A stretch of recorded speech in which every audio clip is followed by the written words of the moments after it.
নমস্কার বন্ধুরা। আজকে আমি আপনাদেরকে দেখাবো আমার স্ট্রেংথ এক্সারসাইজ কেমন হয়।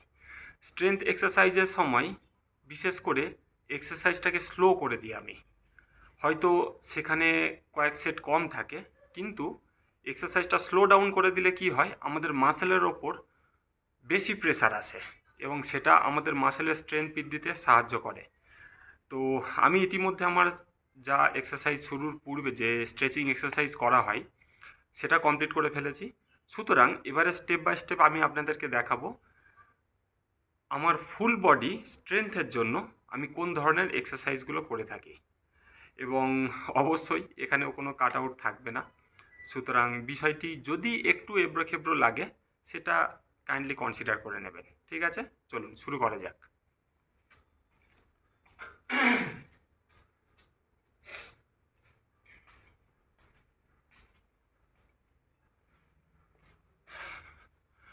আর স্ট্রেংথ এক্সারসাইজ হোক বা যা কিছুই হোক, লেগ ওয়ার্কআউট কিন্তু কখনো স্কিপ করবেন না।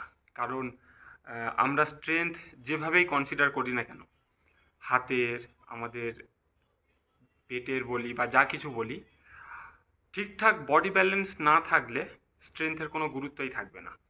আর ঠিকঠাক বডি ব্যালেন্সের জন্য আমাদের যে লোয়ার বডি আছে তার স্ট্রেংথটাকেও কিন্তু সমানভাবে গুরুত্বপূর্ণ। সুতরাং লেগ ওয়ার্কআউট অবশ্যই, এবং একই প্রসেসেই করা হবে। চলুন শুরু করা যাক। আর হ্যাঁ, আমি একটা সোয়েটার পরে আছি, স্বাভাবিক, দার্জিলিংয়ে বুঝতেই পারছেন কেমন ঠান্ডা। তবে খেয়াল করবেন যখন এক্সারসাইজ ধীরে ধীরে এগোতে থাকবে রীতিমতো ঘেমে যাব, মানে আপনি কিছুটা হলেও বুঝতে পারবেন যে এটার জন্য কতটা স্ট্যামিনার প্রয়োজন হয়। ঠিক আছে, চলুন শুরু করা যাক।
স্ট্রেংথ এক্সারসাইজে প্রথমটা শুরু হলো আমার স্কোয়াট দিয়ে। স্বাভাবিক আমার কাছে ডাম্বেল বা অন্যান্য ইকুইপমেন্ট নেই, সুতরাং আমার স্ট্রেংথ এক্সারসাইজ মূলত বডি ওয়েট এবং এই ইট জাতীয় কিছু থাকে যেটা দিয়ে আমি কভার করে নিই। ঠিক আছে, আপনারাও সেভাবে বিষয়টিকে কভার করার চেষ্টা করবেন, কারণ সবার কাছে অতটা টাকা থাকে না, সমস্ত ইকুইপমেন্ট কেনা সম্ভব নয়। আর বলে রাখি, ইকুইপমেন্ট অতটা ম্যাটার করে না। হ্যাঁ, অবশ্যই ম্যাটার করে, কিন্তু অতটা ম্যাটার করে না। আপনার যদি ইচ্ছা থাকে আপনি স্বাভাবিকভাবে প্রথম থেকেই শুরু করুন এবং ধীরে ধীরে আস্তে আস্তে দেখবেন আপনি যখন একটা রুটিনের মধ্যে চলে আসবেন, তখন কি করতে হবে কি না করতে হবে সে আপনি ঠিকঠাক বুঝতে পারবেন। ঠিক আছে, চলুন এবারে এক্সারসাইজের দ্বিতীয় ধাপে যাওয়া যাক, মানে লেগ ওয়ার্কআউটের দ্বিতীয় ধাপে। এখন আমি করব সাইড লঞ্জিং। ঠিক আছে, এবং এটাও বডি ওয়েট বলতে আমি ইট ব্যবহার করব এবং অবশ্যই এটাও স্লোলি হবে। ঠিক আছে, ধীরে ধীরে করব যাতে পায়ের ওপর প্রচুর প্রেসার পড়ে। আর বলে রাখি, প্রথম প্রথম যদি আপনি শুরু করেন তো ইট ব্যবহার করবেন না, আপনার বডি ওয়েটেই আপনি করার চেষ্টা করবেন। ঠিক আছে, সেটাই আপনার জন্য যথেষ্ট এনাফ হবে। ঠিক আছে, ওকে, শুরু করা যাক।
এর আগেও একবার একটা ভিডিওতে আপনাদেরকে বলেছি সাইড লঞ্জেস করার সময় সেখানে কি কি বিষয়ে খেয়াল রাখতে হয়।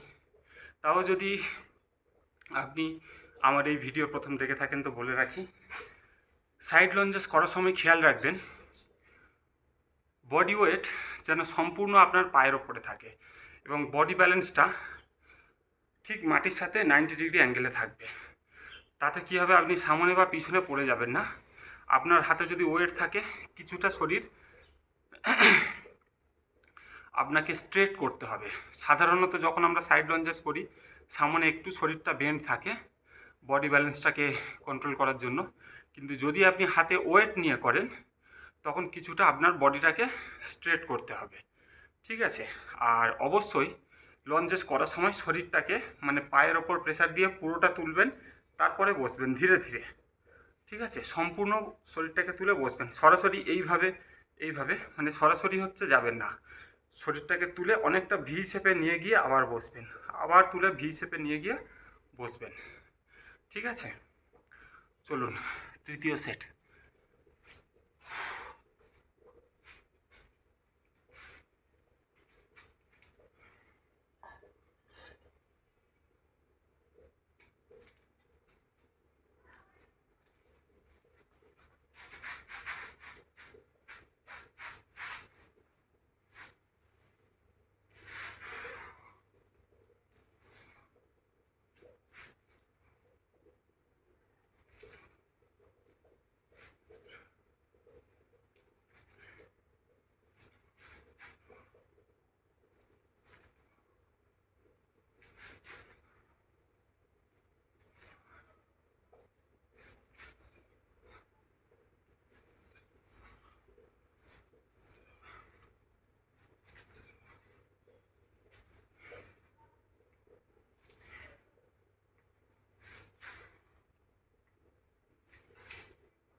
আর স্কোয়াট যেটা আমি করছিলাম, সেটা ছিল সুমো স্কোয়াট, ঠিক আছে? সুমো স্কোয়াটটা যদি কারোর ফ্লেক্সিবিলিটি না ঠিকঠাক থাকে, সুমো স্কোয়াট করাটা তার জন্য একটু চাপ। তখন কি করবেন, পা দুটোকে আপনি কাছাকাছি নিয়ে এসে যেমনি সাধারণ আমরা ওঠবোস করি সিম্পল স্কোয়াট, সেটাকেই করবেন, ঠিক আছে? সুমো স্কোয়াট করার দরকার নেই। তবে আমি বলবো ধীরে ধীরে পায়ের গ্যাপটা বাড়াতে থাকবেন, তাতে আপনার হিপ মোবিলিটি এবং আরও অন্যান্য কিছু গাইনোলজিক্যাল প্রবলেম থাকে, সেগুলোতে অনেকটা হেল্পফুল হয়, বিশেষ করে মহিলাদের জন্য। সুমো স্কোয়াট একটা অত্যন্ত গুরুত্বপূর্ণ এক্সারসাইজ। যাদের মেনস্ট্রুয়াল সাইকেলের প্রবলেম থাকে বা আরও অন্যান্য হরমোনাল প্রবলেম থাকে, তাদের ক্ষেত্রে সুমো স্কোয়াট একটা অত্যন্ত গুরুত্বপূর্ণ এক্সারসাইজ, ঠিক আছে? তো আমি এবারে লেগ ওয়ার্কআউটের তৃতীয় ধাপে চলে যাব। তো সেটার জন্য আমার একটা উঁচু জায়গা লাগবে। তো এখানে আমি আমাদের একটা খালি বেড ব্যবহার করব, ঠিক আছে? ফলো করবেন, দুটো পায়ে 10টা 10টা সেট হবে, ঠিক আছে? একটু ঘুরিয়ে নিই।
আপনাদের বাড়িতে এমনি খালি উঁচু জায়গা না থাকলে আপনাদেরকে সাজেস্ট করব একটা চেয়ার বা ওই জাতীয় কিছু নিয়ে নেওয়ার জন্য, ঠিক আছে?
আর যেমনটা আপনাদের বরাবর বলে থাকি যে প্রত্যেকটা এক্সারসাইজে মিনিমাম 3 সেট করে রাখবেন এবং প্রত্যেকটা সেটের মাঝে 30 থেকে 45 সেকেন্ডের একটা গ্যাপ থাকবে, ঠিক আছে?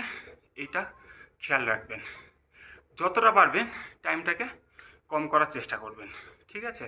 অনেকের ক্ষেত্রে 1 মিনিট 1.5 মিনিট বা যদি সাথে কোনো পার্টনার থাকে তাদের সাথে গল্প করার জন্য সময় চলে যায়, ঠিক আছে? তো সেই দিকে যেন না এক্সট্রা সময় চলে যায়, একটু খেয়াল রাখবেন। সুতরাং 30 থেকে 45 সেকেন্ড টাইমটাকে মেনটেন করার চেষ্টা করবেন। আপনি যখন ওটা মেনটেন করবেন দেখবেন ওটা হয়তো 50-60 হবে, কিন্তু যতটা কমিয়ে আনবেন ততটা আপনার জন্য বেনিফিশিয়াল হবে, ঠিক আছে?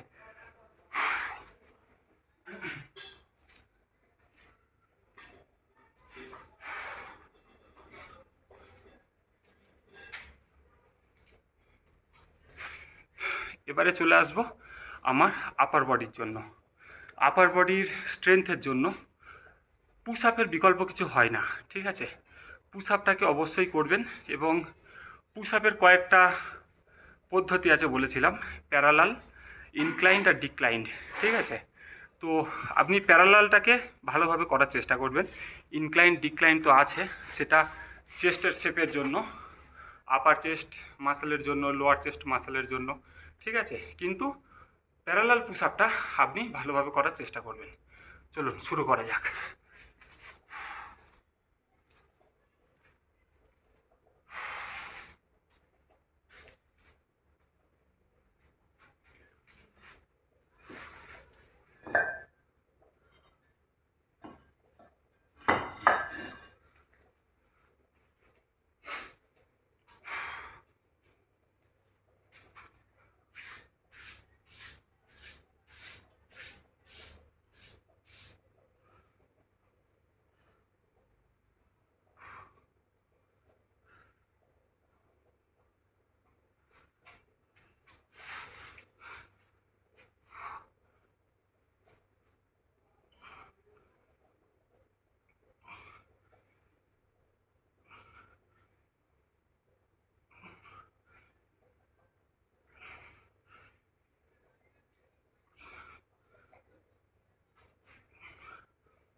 আমি রিস্টের এবং সেই সাথে আমার আঙুলের জোর বাড়ানোর জন্য আমি নাকাল ডিপস দিচ্ছি, কখনো কখনো আমি ফিঙ্গার ডিপসও দিই। তো বলে রাখি, আপনারা যদি নাকাল ডিপস না পারেন, সাধারণ সিম্পল হাত রেখে পুশ আপ দেবেন, ঠিক আছে? নাকাল ডিপস দেওয়ার ফলে কি হয়, এই আমাদের যে হাড়গুলো থাকে আমাদের আঙুলের, সেগুলো মজবুত হতে থাকে এবং আস্তে আস্তে বড় হতে থাকে, ঠিক আছে? যদি পারেন তো করবেন, আর না হলে সাধারণ পুশ আপই দেবেন।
আমি বলছিলাম না, এক্সারসাইজ যত এগোতে থাকবে তত আস্তে আস্তে শরীর ঘামতে শুরু করবে।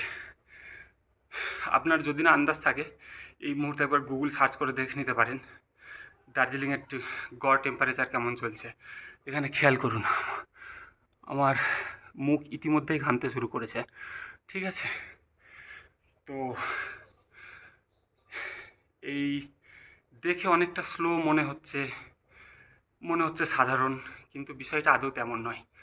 আপনি স্ট্রেংথ বাড়ানোর জন্য এক্সারসাইজ যেগুলো হয়ে থাকে সেগুলোর গতি যত কমিয়ে দেবেন তত আপনার মাসেল আরও এফেক্টিভলি কাজ করবে।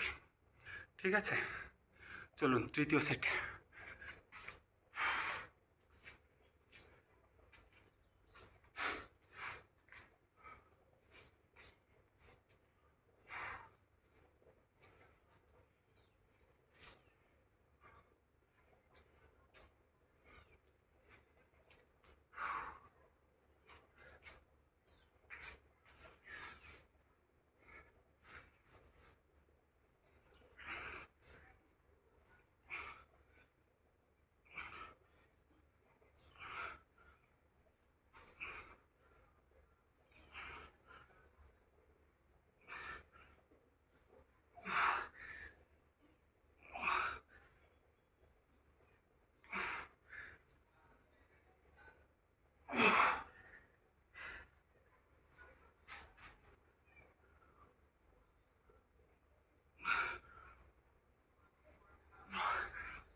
এই প্যারালাল পুশ আপের সাথে সাথে আমি ইনক্লাইড পুশ আপটাও দিয়ে থাকি, তো আপনাদেরকে দেখিয়ে দিই।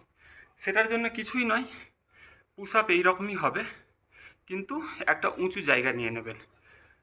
ধরে নিন আপনার হাঁটু বা থাই হাইট পর্যন্ত এমন কোনো একটা উঁচু জায়গা নিয়ে নেবেন, তার উপরে হাতটা রেখে পুশ আপ দেবেন। ঠিক আছে, তো এখানে আমি ওই একই বেডটাকে আপনাদের ওটাই দেখিয়ে দিই। ঠিক আছে,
এক্সারসাইজ যত এগোতে থাকবে আপনার মাসেল তত ক্লান্ত হতে শুরু করবে। সুতরাং মাসেলটাকে এক্সারসাইজ করার সাথে সাথে যে গ্যাপ মাঝখানে যে সময়টা থাকে সেটাতে একটু রিল্যাক্স করার চেষ্টা করবেন, স্ট্রেচ করার চেষ্টা করবেন। ঠিক আছে, হাত দুটোকে একটু সাইড ওয়াইজ ছড়িয়ে দিলেন বা শরীরটাকে একটু স্ট্রেচ করালেন। ঠিক আছে, তাতে কী হয়, মাসেলটা একটু রিল্যাক্স হয়, এক্সারসাইজটা আরও একটু কন্টিনিউ করা যায়। ঠিক আছে,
এই ইনক্লাইন্ড অবস্থাতেই এবারে বাইসেপের জন্য কিছুটা, মানে বাইসেপের স্ট্রেংথ বাড়ানোর জন্য কিছু পুশ আপ দেবো।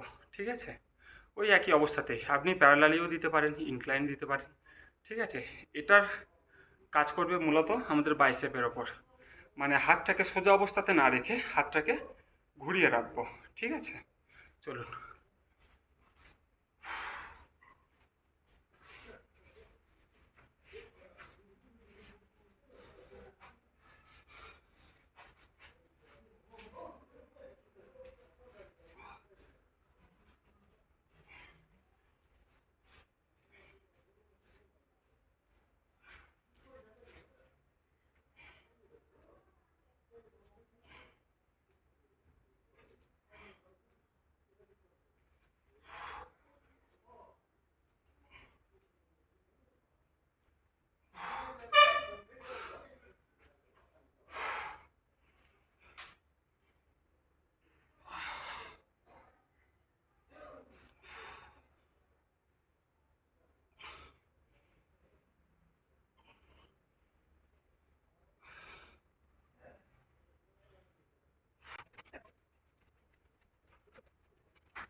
অনেক সময় কি হয়, যেহেতু আমার এই ভিডিওগুলো আগে থেকে স্ক্রিপ্টেড নয়, আহ, একটা থেকে আরও একটা সেটের মাঝখানে, তিনটে সেটের যে মাঝখানে সময় থাকে, আমি ভাবতে থাকি যে এরপরে কী বলবো কী করব, সত্যি কথা বলতে।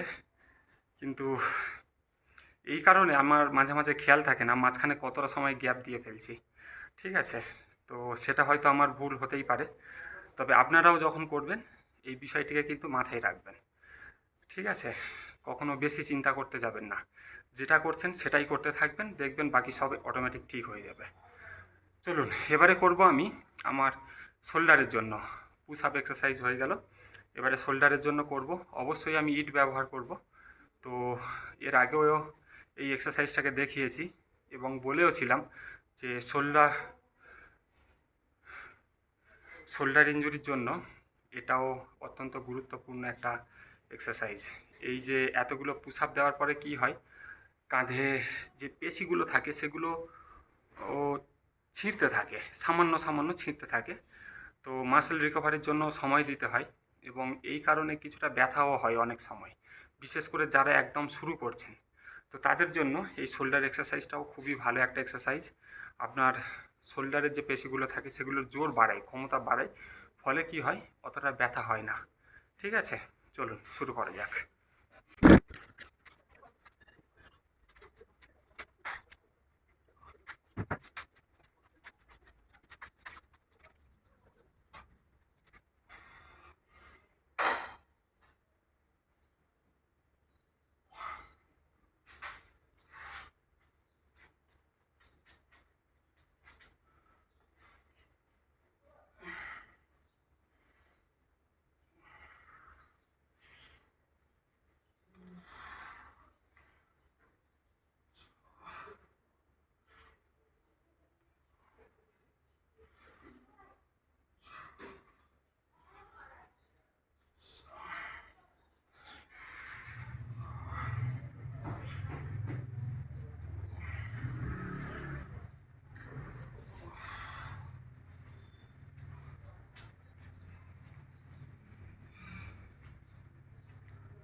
এই এক্সারসাইজ যদি আপনি বাড়ির ভিতরে করে থাকেন তাহলে অবশ্যই বলবো একটু খেয়াল করে নেবেন, আশেপাশে যেন ফাঁকা জায়গা থাকে।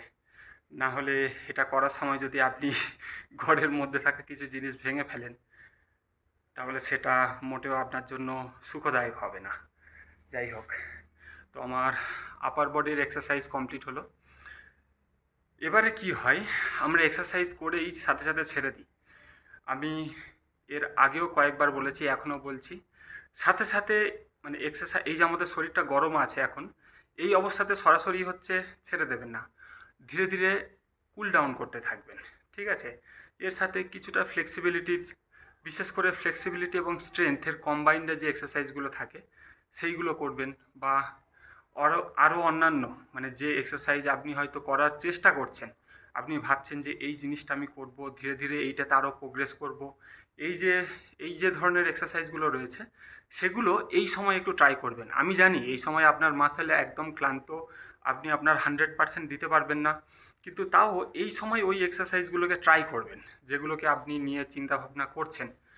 তো এগুলো ট্রাই করবেন, কারণ এই সময় আপনি যদি 50% দিতে পারেন তো মনে রাখবেন সঠিক সময়ে আপনি 80-90% অনায়াসেই দিতে পারবেন। ঠিক আছে, তো আমি এখন একটুখানি স্ট্রেচিং এক্সারসাইজ করব, তারপরে ফ্রেশ হতে চলে যাব। ঠিক আছে, চলুন।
তো বন্ধুরা, আজকের মতো আমার মর্নিং ওয়ার্কআউট এখানেই শেষ করছি।